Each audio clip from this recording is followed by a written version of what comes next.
Good morning everybody, I am at the paintball park and today I brought a new prototype. The whole idea of it being black-white so people don't see what it is actually maybe more a bad idea than it is a good idea. Because everybody's just curious and that's actually what we wanted to avoid.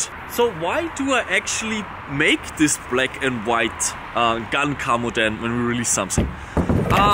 Whoa, camera, are you good?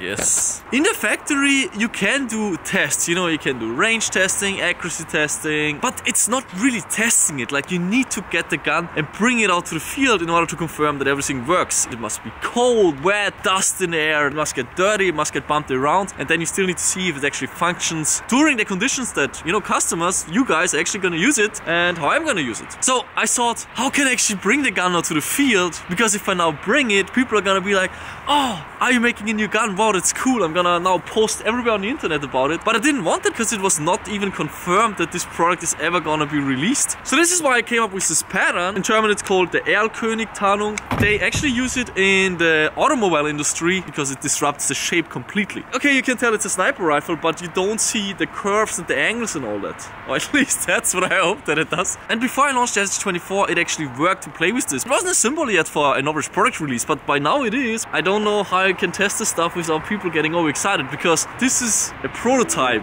I'm just testing. Alright, enough blah blah. Let's do some B-roll.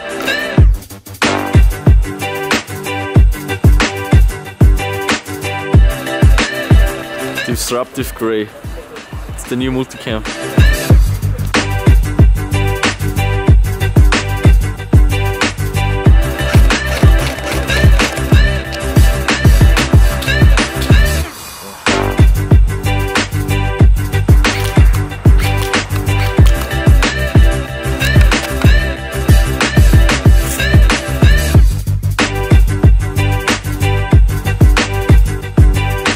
Let's go for chrono.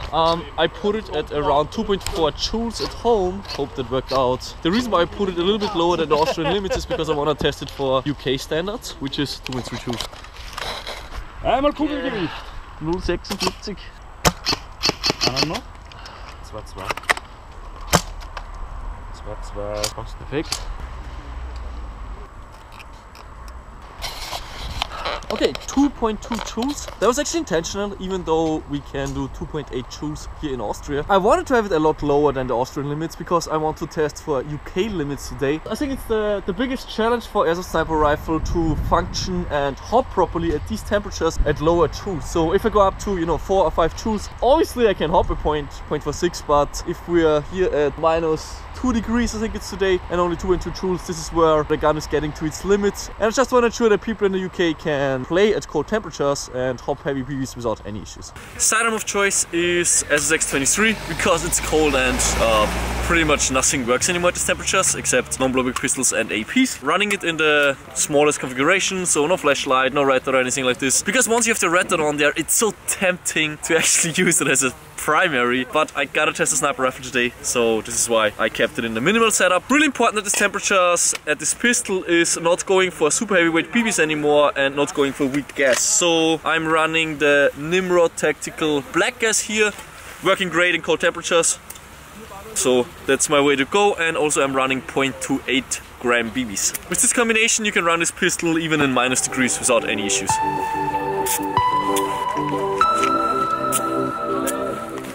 Okay, finished with gearing up, let's join the game.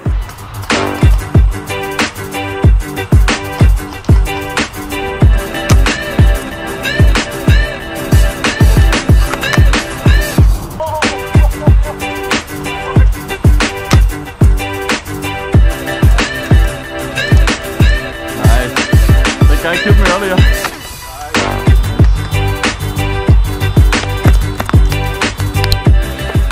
Game break and a problem. Not with the sniper rifle though. Cables. The mini USB on my GoPro Hero 4, you touch it and it stops charging. Man, that's just airsoft video making. Anybody who watches this video who makes airsoft videos knows how difficult it actually is. There's just so much that can go wrong. Like first of all, you have the airsoft gear itself, and if you don't have like top of the line shit, it usually breaks down. Like, I don't know, your HE motor disconnects, or you run out of battery, or your gearbox jams, or you have a sniper rifle that breaks. So there's all of those airsoft problems already, or it's too cold, you know, stuff like this. And then, you know, load on top of this cameras, and 3 cameras, actually 4 cameras with this one. You know, there's just so much that can go wrong. The charging ports in the cameras can break, the cables can break, the batteries can break, maybe the cameras themselves just don't work, or you have SD card errors. Man, there's all those problems. And you know, you can always make it work because you don't need all 3 cameras, but it's a hassle. It's definitely a grind. And anybody who makes videos can definitely confirm that. Game starts again in a couple of minutes. Let's go. And the next issue. So, here we have my head cam mount that's like part of the GoPro plate. Basically, this thing here. Somebody borrowed me his head and he happened to have a GoPro mount on it, so that problem is solved. But again, it broke. Stuff just keeps breaking, but you know, there's always some solution. Gonna fix it real quick and then we can go back to the game.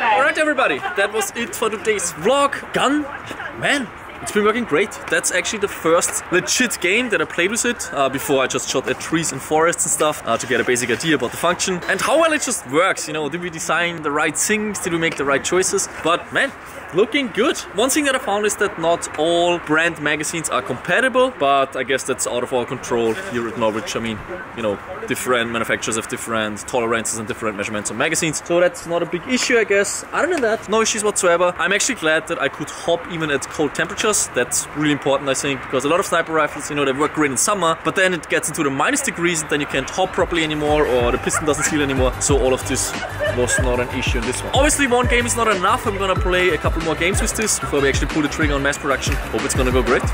See you guys on the next one.